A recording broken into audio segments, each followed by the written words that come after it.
오늘 말씀 제목이 뭐냐 하면 읽어볼까요? 마음 치유. 지난주에는 뭐의 치유였더라? 영적 치유. 그리고 오늘은 마음 치유. 어떻게 보면 영적인 거랑 마음이랑 연결이 되어 있기 때문에 또 이 말씀 나온 것 같은데, 자, 오늘은 마음의 치유예요. 자, 지난주에도 말씀을 드렸지만 영적인 질서가 깨지면 어떻게 될까요? 이 모든 질병의 근본적인 원인은 영적인 질서가 깨져서 시작이 된 병이에요. 그쵸?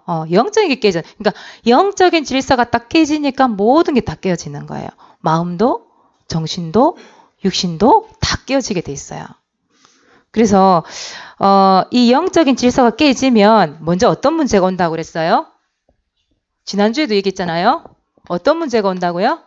영적 문제가 온다고 얘기했어요. 영적 문제라는 게 어떤 거라고 얘기했었어요? 지난주에 뭐라고 얘기했었어요? 영적 문제가. 에베소서 2장 1절에 보니까 죄와 허물로 죽었던 너희, 우리의 영이 죽은 상태라고 얘기했어요. 그죠? 죽은 상태. 여러분들 구원받기 이전에 이 상태였다, 이 말이었죠. 그리고 요한복음 8장 44절에 보니까 어떤 상태예요? 너희 아비 마귀. 주인이 마귀예요. 그 마귀에게 잡힌 상태다, 이 말이에요. 이게 바로 어떤 문제라고요? 영적인 문제라고 하는 거예요. 그래서 성경에는 보면 하나님을 떠난 이후에 마귀에게 붙잡혀 있는 사람들 얘기를 하고 있어요.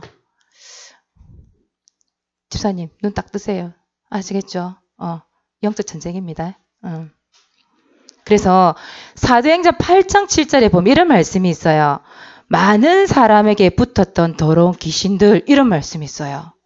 또 사도행전 10장 38절에 보니까 마귀에게 눌린 사람, 그리고 사도행전 16장 16절에 보니까 점치는 귀신 들린 여종, 이게 무슨 말이죠? 영적인 존재가 있다는 얘기, 없다는 얘기예요. 있다는 얘기잖아, 이 말은요. 성경의 옛날 이야기예요. 그냥 옛날 옛적 호랑이가 담배 피던 시절 그런 이야기예요. 그렇지 않잖아요. 영적인 사실을 적어놓은 그림 뭐예요? 성경이에요. 성경에는 분명히 귀신이 있다고 얘기했어요. 이 마귀가 분명히 있다고 얘기했어요. 여기에 잡혀 있다니까요. 여기에 잡혀 있으니까 이게 내 마음대로 안 되는 거예요. 그러니 어떻게 말씀이 들리겠어요? 영적인 문제를 가진 사람 특징이 있어요. 그 특징이 뭐냐 하면 첫 번째는 특히 질서가 일단 깨진 상태이기 때문에 정리정돈이 잘 안 돼요. 특징이. 무슨 말이에요? 무질서하다, 이 말이에요. 무질서. 모든 일에. 그래서 지저분해요. 보면. 여러분 혹시 내 방이 우리 엄마가 우리 집을 진짜예요. 그 사모님 외할머니가 무당이었잖아요. 근데 늘 보면 외할머니 집이, 그렇다고 외할머니 집이 막 쑥대밭으로 지금 그런 건 아니었지만 항상 뭔가가 이렇게 귀신 앞에 이렇게 절을 하기 위한 뭔가가 항상 올라 있었거든요. 사모님 어릴 때 그게 늘 그냥 사탕이 올라가 있고 먹을 게 올라가 있었기 때문에 그냥 외할머니 집 가는 게 좋았었어요. 먹을 게 많으니까. 근데 알고 봤더니 그 귀신 앞에 이 제사 지내기 위한 음식이었단 말이에요, 그게. 근데 늘 그게 올라가 있는데 그때는 몰랐어요. 근데 어른이 되어서 가보니까 그 왜 남은 음식 찌꺼기 하면 너무 이게 지저분한 거예요. 일단 귀신 자체가 성경에는 뭐라냐, 더러운 귀신이래 돼요. 더러운 귀신.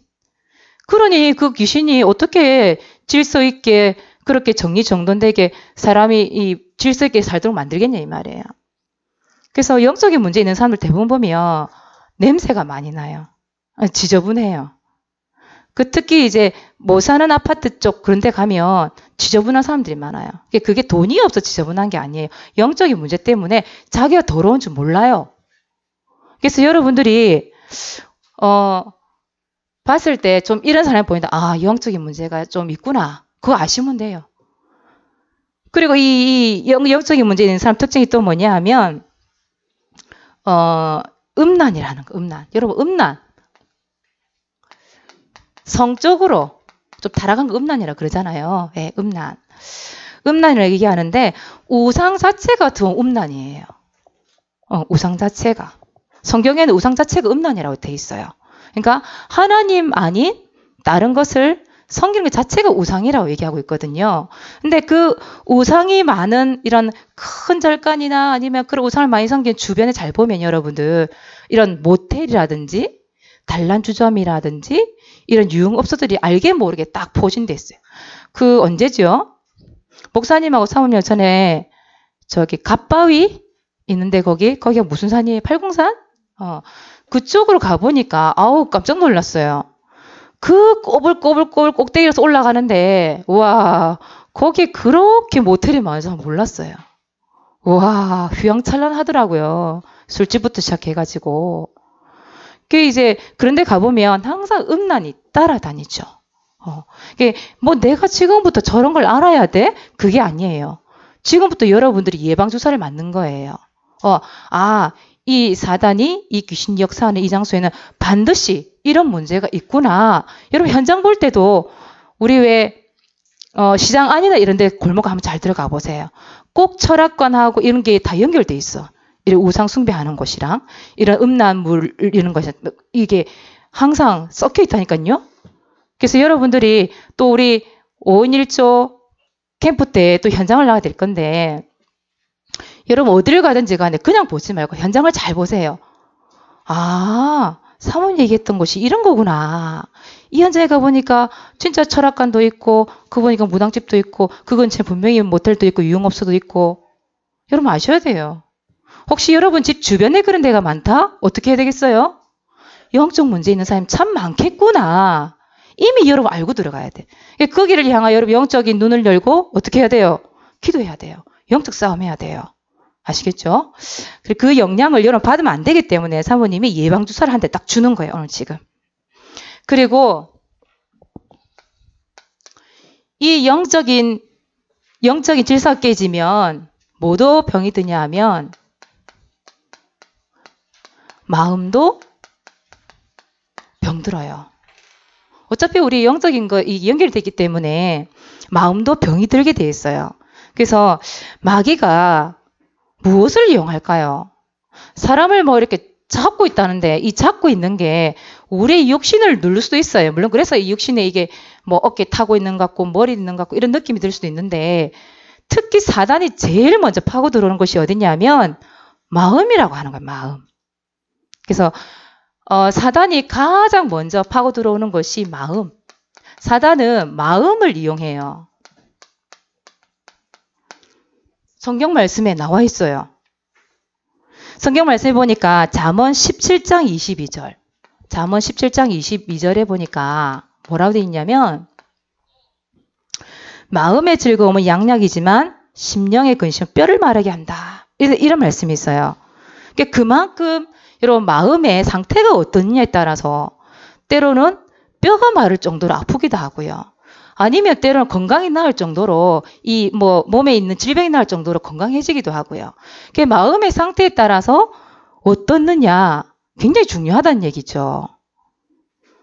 또 요한복음 13장 2절에 보니까 이런 말씀이 있어요. 마귀가 벌써 시몬의 아들 가룟 유다의 마음에 예수를 팔려는 생각을 넣었더라 그랬어요. 어디에 넣었어요? 마음에. 이 마귀가 마음에 생각을 집어넣었다 그랬어요. 또 볼까요? 요한복음 13장 27절에 보니까 뭐라고 되어 있냐면 곧 사탄이 그 속에 들어간지라 그랬어요. 사탄이 사람 마음속에 들어간대요. 그럼 잘 보세요 여러분들. 사탄이 마음을 어떻게 하냐. 여러분 마음에 이걸 넣어준다는 말이에요. 원불자불. 그쵸? 여러분 툭 하면 나오는 것. 이걸 집어넣어준다. 어디에? 내 마음에. 그래서 내 생각을 통해서 원불자부를 딱 집어넣어준다, 우리한테. 사단이. 그리고 뭘 집어넣어줘요? 불안이라 하는 것도 넣어줘요. 이것 때문에 찾아오는 게 뭐예요? 두려움이라는 것도 분명히 넣어줘요. 마음을 통해 넣어준다니까요. 염려, 우울 넣어준다니까요. 특히 분노, 이런 상처, 이런 걸 어떻게 한다고? 마음에 넣어준다니까요. 그냥 내가 막 분노하고 그 상처 과거에 집착하고 있는 것 같죠? 그렇지 않다니까요. 웬만한 사람들은요, 그런 상처 그냥 잊어버려요. 근데 왜 집착할 정도로 그 마음속에 딱 가지고 있을 수 있을까요? 사단이 넣어줬다니까. 마음을 통해. 참 이게 무서운 거죠. 그것 때문에 뭐가 찾아오냐면 극한 스트레스, 우울증, 그것이 더 발전되면 조울증, 발전하게 돼 있어요. 그러면서 어떻게 합니까? 뭔가 이 속에 이거를 이기지 못하니까, 이 문제를 이기지 못하니까 이것이 막 분노로, 폭력으로, 때로는 그냥 내가 죽고 말지, 자살. 그게요, 그냥 나오는 게 아니에요. 사단이 우리의 마음을 통해서 이런 걸 집어넣어서 우리가 완전히 극한 상황에 가서 삶을 포기하도록 만든다니까요. 그래서 오늘 성경에 보니까 뭐라 돼 있습니까? 지킬 만한 것 중에 뭘 지켜라? 더욱 마음을 지켜라. 여러분들은 누구의 형상이에요? 하나님의 형상이잖아요. 여러분은 하나님의 형상인데 이 하나님의 형상이 망가지고 일그러지고 찌그러지고 망하는 걸 누가 좋아하겠어요? 사단이. 절대 사단이 하나님을 이길 수 없거든요. 그렇죠? 이길 수 없잖아요. 그러니 누구를 건들겠냐 이 말이에요. 하나님 보시기에 심히 좋았더라. 하나님의 형상 사람을 보고 세상을 만들어 놓고 하나님께서 뭐라냐? 심히 좋았더라 그랬어요. 그런데 사단이 보기에는 어때요? 심히 악이 생겨. 이 사단이. 그러니 어쨌든지 하나님 자녀를 망하게 해야 되겠는데 어떻게 망하게 만들까? 가장 쉽게 타고 들어가는 게 마음이거든요. 그래서 인간을 망가지게 만들려고 하는 거예요. 하나님의 형상을 완전히 끝내버리려고 하는 이 사단의 전략이라 이 말이에요. 그래서 오늘 성경 말씀 그대로 잠언 4장 23절에 뭘 지켜라? 무릇 모든 것 중에 마음을 지켜라. 그래서 절대 여러분들 마음을 이용당하면 안 돼요. 혹시 여러분 미워하는 사람이 있습니까? 그것도 마음에 사단이 뿌린 거예요. 잠깐 미워할 수는 있겠죠. 근데 평생 미워한다? 평생 그 사람에 대한 분노를 가지고 있다? 그거 마음을 지키지 못해서 그래요. 사단이 틈을 타게 만들어서 그래요. 그러니까 여러분 절대 마음을 내어주지 마세요. 절대 내어주면 안 돼요. 그거 하나만 이겨도 여러분 승리할 수 있어요. 그래서 두 번째 뭘 치료해요? 마음의 병을 치유해요. 그러면요 내 마음에 이미 들어와 있는 그 생각들을 어떻게 이겨요? 마음의 병을 이길 수 있는 방법이 있어요. 그게 뭐냐? 영적 생활을 해야 돼요. 자, 지난주에도 얘기했어요. 영적 생활 방법. 첫째는 뭘 해야 돼요? 영접이라고 하는 것. 영접이 뭐라고 얘기했어요? 영접이 뭐라고 얘기했어요? 뭘 바꾸는 거라 얘기했어요? 주인을 바꾸는 거예요. 주인. 오늘 여러분들의 주인이 누구냐 이 말이에요. 나 영접했는데요. 영접했는 거 알아요. 근데 오늘 여러분 주인이 누구냐 말이에요. 오늘 이 시간 예배 드린데 여러분들 마음속에 주인이 누구냐 이 말이에요. 원불자불 주인 되면 안 되잖아요. 분노가 주인 되면 안 되잖아요. 우울이 주인 되면 안 되잖아요. 그렇죠? 사단이 우리 마음속 집어넣은 그게 주인이 되면 안 되잖아요. 어젯밤에 혹시 여러분 게임하고 혹시나 늦게 폰 하다가 잔 사람 있어요? 그게 주인 되면 안 되잖아요. 그렇죠? 예수는 그리스도 그 복음이 하나님 말씀인데 주인 돼야 되잖아요. 그래서 영접해라. 매일 고백해라. 자, 두 번째는 뭐에 성공해야 돼요? 예배 성공이 곧 모든 인생의 성공입니다. 예배 시간에 절대 다른 생각하지 마요. 예배 시간에 눈에 감길 것 같아. 계속 꺾고 기도하세요. 속으로. 그러면 주인 그리스도 고백하세요. 말씀에 집중하지 못하게 만드는 사단과 싸워야 된다 이 말이에요. 예배 시간에 말씀이 안 들리면 뭘 들을 거예요? 요한복음 4장 23절에서 24절. 하나님은 어떤 사람 찾아요? 예배자를 찾습니다. 예배자. 영과 진리로 예배할지니라. 하나님은 영이시다. 눈에 안 보이시면 분명히 영으로, 성령으로 이 자리에 함께 하신다 이 말이에요. 그분께 우리의 모든 것을 서비스하는 시간. 그렇죠? 그 시간이 바로 예배하는 시간이에요. 하나님께 영광을 돌리는 그 시간이 오늘 이 시간이에요. 흑암 저주곳에 꺾이는 시간 이 시간이에요. 눈 번쩍 뜨세요. 뜨고 딱 집중하세요. 자, 그리고 세 번째는 이거 참 중요해요. 말씀 양육 받는 거. 여러분 양육 받는 친구들을 거의 다 양육 받고 있는데 디모데전서 4장 6절에 보니까 뭐라 돼 있냐면 믿음의 말씀, 좋은 교훈으로 양육을 받으라 이렇게 돼 있어요. 양육을 받으라. 여러분들은 영접하고 한 자녀가 되었지만 지금 이제 믿음이 자라가고 있는 상태예요. 그런 상태에서 어린아이가 젖병 빨듯이 여러분들의 말씀을 계속 받아야 돼요. 믿음은 아까 세연이가 기도했듯이 믿음은 언제 생겨요?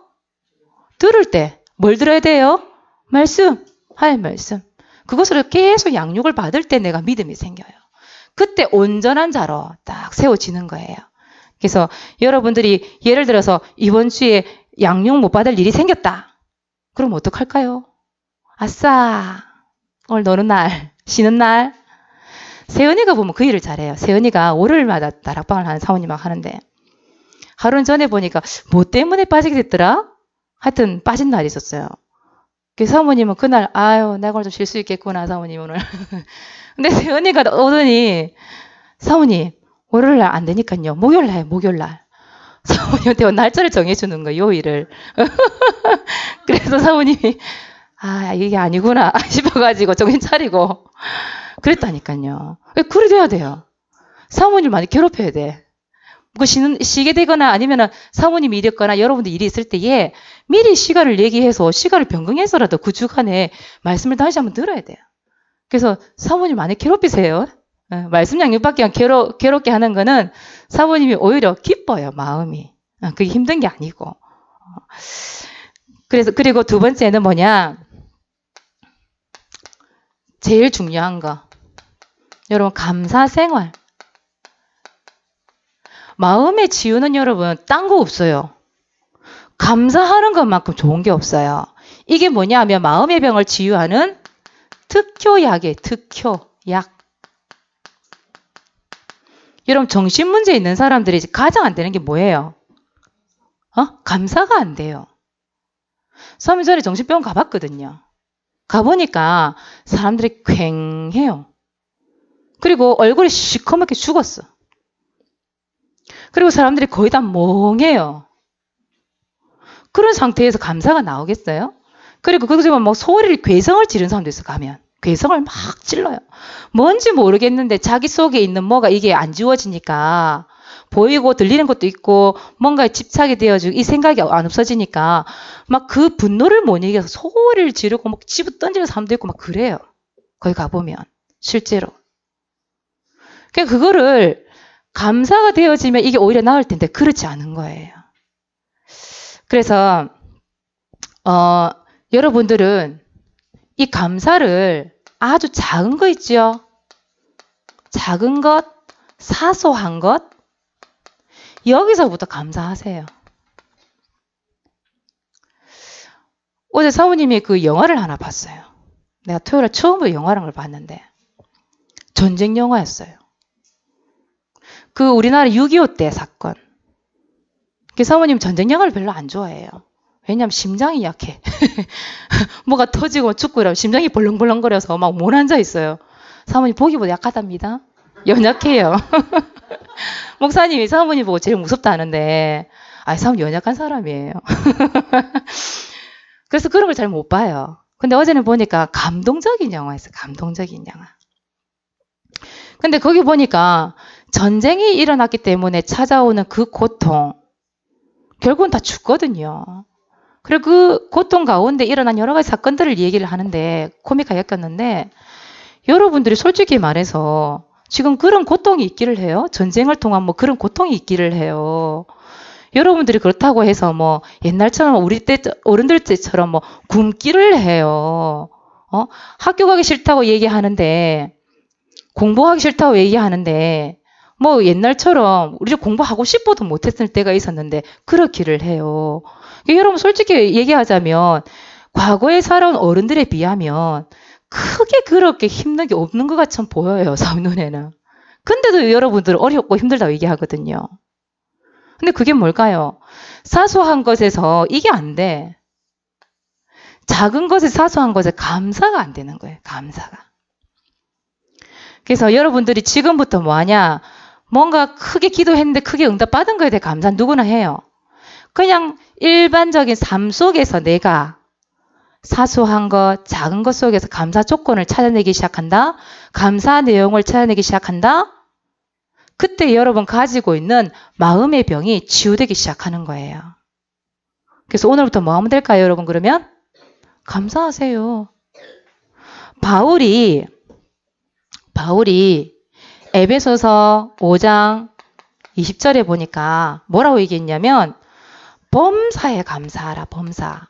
범사는 좋은 일이 있든지 나쁜 일이 있든지 모든 일에 감사하라 이 말이잖아요. 언제? 그것도 이래 돼 있어요. 항상 감사해라. 항상. 바울이 지금 이 얘기를 할 때 어디 있었을까요? 감옥에 있었어요. 감옥인데 어떻게 이런 감사해라는 말이 나왔을까요? 바울이 평상시에 이 작은 것 사소한 것 하나님의 은혜에 항상 감사하는 사람이기 때문에 그 안에 들어가서도 우리 보고 부탁하는 말이 감사해라. 그리고 데살로니가전서 5장 18절에 보니까 뭐라 돼 있을까요? 여기도 보니까 범사에 감사하래요. 이것이 누구의 뜻이다? 누구의 뜻이다? 하나님의 뜻이다. 이렇게 돼 있어요. 하나님의 뜻.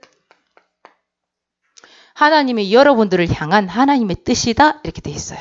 그래서 여러분이 감사를 조금만 하기 시작한다 하면 마음의 병 모두 치유받을 수 있어요. 근데 진짜요. 마음의 병 있는 사람 감사 안 돼요. 진짜요. 이거는. 여러분 감사하는 사람만 이 지구상에 전부 감사하는 사람만 모였다. 그럼 정신병동 필요할까 안 필요할까요? 필요 없을 것 같아요. 아마 정신병원에 의사들 다 문 닫아낼 거예요. 그 정도의 특효약이 있는 게 감사예요. 여러분 감사 생활 하시기 바랍니다. 언제부터 할까요? 지금부터. 맞아, 지금부터. 그래서 이번 주 미션이 뭐냐? 감사 표현하기. 아시겠죠? 원불자불 아니고 감사 표현하세요. 입이 이만큼 튀어나오고 이래서 안 되고 줄여서 안 되고 그러지 말고 제발 좀 여러분 감사 표현 좀 하세요. 자, 여러분 감사하는 편이에요? 불평하는 편이에요? 아닌데 내가 볼 때는 진짜 불평 많던데. 여러분 감사 표현하세요. 자, 여러분 주위에 제일 감사해야 될 분은 누구예요? 우리가 첫째, 하나님께 구원받은 은혜 감사. 오늘도 예배드리게 하신 감사. 그리고 내가 이 영적인 생활을 할 수 있는 것에 감사. 내가 이런 복음 들을 수 있는 것 감사. 모든 것 감사. 그리고 여러분 부모님, 선생님, 목사님, 사모님, 친구들에게 감사. 아이 꼴보기 싫어.